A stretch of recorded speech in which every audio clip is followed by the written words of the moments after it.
அமாவாசை என்று கோலம் போட்டு விடாதீர்கள். தினமும் அதிகாலையில் எழுந்து வீட்டு வாசலில் கோலம் போடுவது அந்த காலத்திலிருந்தே வழக்கமாக வைத்திருக்கிறோம்.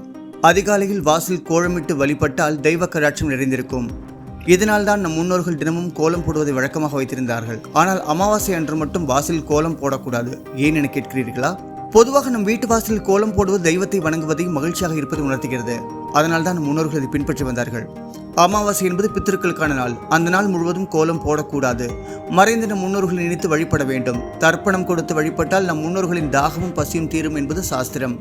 அதனால் தான் பித்ரு தர்ப்பணம் செய்யும் பொழுது எள்ளும் தண்ணீரும் கொடுக்கிறோம். அமாவாசை என்று இறந்த நம் முன்னோர்களை வழிபட்டு தான தர்மங்களை செய்ய வேண்டும் என நம் முன்னோர்களும் சொல்லியிருக்கிறார்கள்.